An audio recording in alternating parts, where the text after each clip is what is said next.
대부분의 사람들이 일본 하면 떠올리는 이미지는 첨단 기술, 로봇 산업, 애니메이션과 게임의 중심지 같은 현대적인 모습일 것입니다.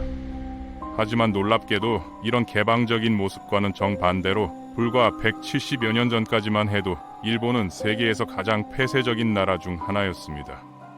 무려 260년 동안 외부와의 접촉을 거의 완전히 차단하고 살아왔죠. 그런데 어떻게 이런 극적인 변화가 가능했을까요?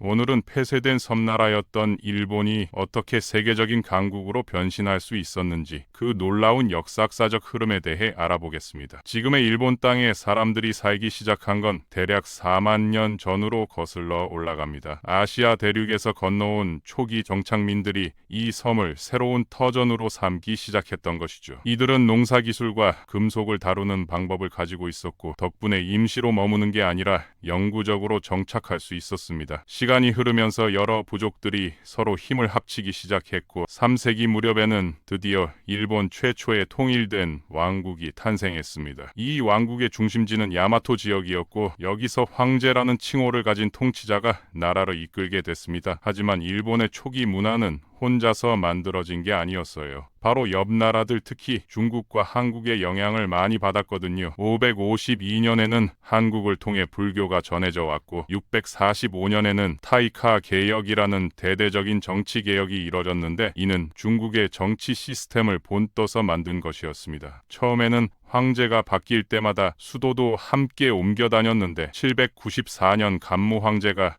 한 곳의 영구적인 수도를 정하기로 결정했습니다. 그곳이 바로 지금의 교토였죠. 이때부터 시작된 시대를 헤이안 시대라고 부르는데 약 400년간 지속됐습니다. 문제는 시간이 지나면서 황실이 너무 사치스러워지고 내부 권력 다툼에만 신경 쓰다 보니 정작 나라 전체를 제대로 다스리지 못하게 됐다는 점이었어요. 그러자 지방의 강력한 무사 가문들이 점점 힘을 키우기 시작했습니다. 타이라 가문과 미나모토 가문 같은 세력들이 사무라이라는 전사들을 거느리고 황실의 권위에 도전하기 시작한 거죠. 1160년에는 헤이지의 난이라는 큰 전쟁이 터졌고 이후 1180년부터 1185년까지 이어진 겐페이 전쟁에서 미나모토 가문이 최종 승리를 거뒀습니다. 미나모토 요리토모는 교토에서 멀리 떨어진 가마쿠라에 새로운 군사 정부를 세우고 1192년 쇼군이라는 칭호를 받아 일본의 실질적인 지배자가 됐습니다. 이렇게 시작된 무사 정권의 시대는 무려 700년간 계속됐는데 그 첫 번째 시험대가 바로 몽골 침입이었습니다. 13세기에 쿠빌라이 칸이 이끄는 몽골 제국이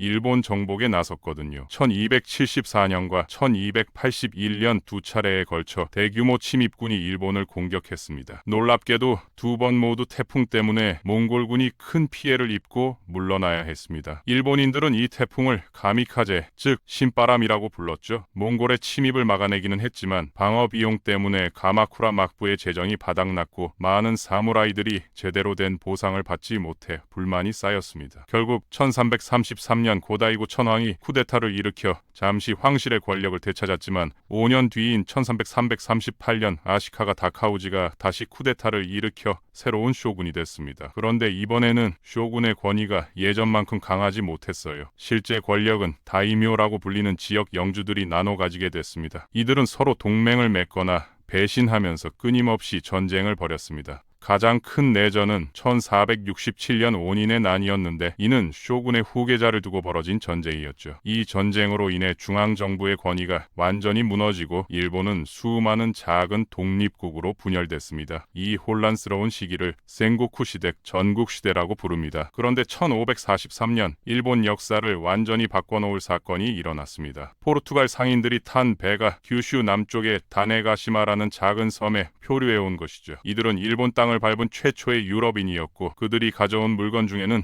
머스킷총이 있었습니다. 이 신무기는 일본의 전투 방식을 완전히 바꿔놓았어요. 불과 13년 만에 30만 정이 넘는 총이 전국의 전투에서 사용될 정도였으니까요. 포르투갈인들은 무기뿐만 아니라 기독교도 함께 전파했습니다. 특히 기독교로 개종한 다이묘들에게는 더 좋은 조건으로 총을 팔고 심지어 직접적인 군사 지원까지 해줬죠. 이런 서양의 새로운 기술과 종교를 적극적으로 활용한 인물 중 하나가 바로 오다 노부나가였습니다. 되었습니다. 그는 유럽의 화기 기술을 효과적으로 이용해서 일본 통일 사업에 나섰어요. 1582년 노부나가가 부하의 배신으로 죽은 뒤에는 그의 가신이었던 도요토미 히데요시가 뒤를 이었습니다. 히데요시는 놀랍게도 농민 출신이었는데 뛰어난 능력으로 계급을 뛰어넘어 결국 통일 일본의 지배자가 됐죠. 출신 때문에 쇼군이 될 수는 없었지만 간파쿠라는 직책으로 나라를 다스렸습니다. 1598년 히데요시가 죽자 그의 어린 아들을 보필하겠다고 약속했던 5명의 중신들 사이에서 권력 다툼이 벌어졌습니다. 결국 도쿠가와 이에야스가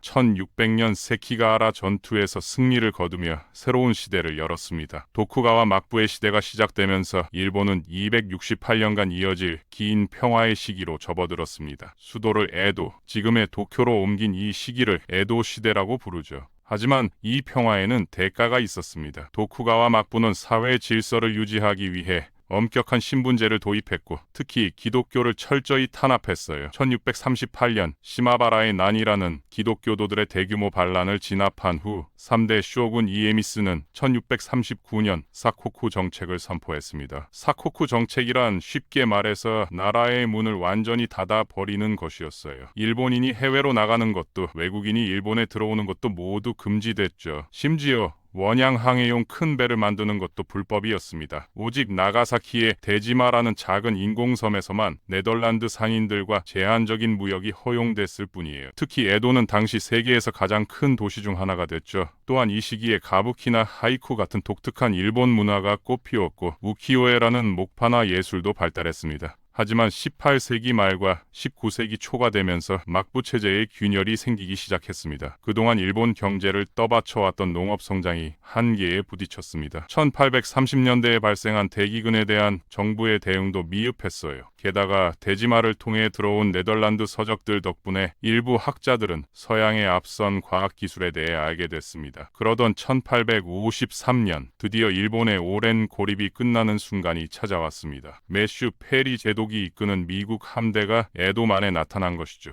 페리는 일본 정부에 개국을 요구했고 만약 거부할 경우 무력을 사용하겠다고 위협했습니다. 당시 쇼군이었던 도쿠가와 이에요시는 미군의 압도적인 화력 앞에 굴복할 수밖에 없었어요. 1854년 일미 화친 조약이 체결되면서 일본은 200년 넘게 유지해온 쇄국 정책을 포기하게 됐습니다. 이후 영국, 러시아, 프랑스 등 다른 서구 열강들도 줄줄이 일본과 불평등 조약을 체결했고 이에 대한 국민들의 분노가 극에 달했습니다. 특히 조슈번과 사츠마번 같은 남서부 지역의 무사들은 존왕양이 즉 천황을 받들고 외국 세력을 몰아내자는 운동을 벌였어요. 본격적인 메이지 유신이 시작됐어요. 새 정부의 목표는 명확했습니다. 부국강병과 문명 개화를 통해 서구 열강과 어깨를 나란히 하는 근대 국가를 만드는 것이었죠. 이를 위해 철도와 전신, 우편제도 같은 근대적 인프라를 구축했고 의무 교육 제도를 도입했습니다. 또한 기독교 금지령도 해제했어요. 특히 서구의 선진 기술과 제도를 배우기 위해 수백 명의 외국인 고문을 초청했고 일본의 젊은이들을 유럽과 미국에 유학 보내기도 했습니다. 무엇보다 중요한 건 군사개혁이었어요. 1873년에는 징병제를 도입해서 모든 남성이 군 복무를 하도록 했고 서양의 최신 무기와 전술을 적극적으로 받아들였습니다. 이런 근대적 군대의 위력은 1877년 사치마의 난을 진압하면서 입증됐죠. 전통적인 사무라이들이 근대 무기로 무장한 정부군에게 완패한 거예요. 군사력을 키운 일본은 곧 영토 확장에 나섰습니다. 먼저 홋카이도를 완전히 장악했고 류큐 왕국을 합병해서 오키나와현으로 만들었어요. 그 다음 목표는 조선과 중국이었습니다. 1894년부터 1895년까지 벌어진 청일전쟁에서 일본은 청나라의 완승을 거뒀고 그 결과로 타이완을 식민지로 만들었습니다. 1902년에는 영국과 동맹을 맺어서 국제적 지위를 높였고 1904년부터 1905년까지의 러일 전쟁에서도 승리를 거뒀어요. 이는 아시아 국가가 유럽 강국을 이긴 첫 번째 사례로 전 세계에 큰 충격을 줬습니다. 러일 전쟁 승리 후 일본은 1910년 한국을 완전히 합병하면서 동아시아의 패권 국가로 자리 잡았습니다. 제1차 세계대전에서는 연합국편에 가담해서 독일의 태평양 식민지들을 차지했고 전후에는 국제연맹의 상임이사국까지 됐어요. 하지만 1920년대와 1930년대가 되면서 일본 사회에서는 극단적인 민족주의와 군국주의가 힘을 얻기 시작했습니다. 1937년 중일전쟁이 시작되면서 일본은 중국 본토로 침공했고 이에 미국이 경제 제재로 맞섰어요. 결국 1941년 12월 7일 일본은 진주만을 기습 공격하면서 태평양 전쟁의 불을 땡겼습니다. 초기에는 동남아시아 전역을 석권하며 승승장구했습니다. 하지만 미국의 반격이 시작되면서 전세가 역전됐어요. 1945년 8월 히로시마와 나가사키에 원자폭탄이 투하된 뒤 일본은 무조건 항복을 선언했습니다. 패전 후 일본은 연합군의 점령하에 놓였고 메가더 장군의 지휘 아래 민주화 작업이 진행됐습니다. 새로운 헌법에서는 전쟁 포기를 선언했고 여성에게 참정권을 줬으며 교육 제도도 대폭 개혁했어요. 1951년 샌프란시스코 강화 조약으로 주권을 회복한 이후 일본은 경제 발전에 모든 노력을 집중했습니다. 요시다 시게루 총리가 제시한 요시다 독트린에 따라 안보는 미국에 의존하고 경제 성장에만 전념한 결과 1968년에는 서독을 제치고 자본주의 진영에서 미국 다음의 경제 대국이 됐어요. 1970년대와 1980년대 일본의 경제 성장은 정말 놀라웠습니다. 토요타, 닛산 같은 자동차 회사들이 세계 시장을 휩쓸었고 소니, 파나소닉 같은 전자업체들도 혁신적인 제품들로 전 세계를 사로잡았죠. 메이드 인 재팬은 고품질이 상징이 됐고 한때는 미국의 경제적 지위까지 위협할 정도였어요. 이런 눈부신 발전을 통해 일본은 과거의 군국주의 이미지를 완전히 벗어던지고 평화롭고 번영하는 현대 국가로 거듭날 수 있었습니다.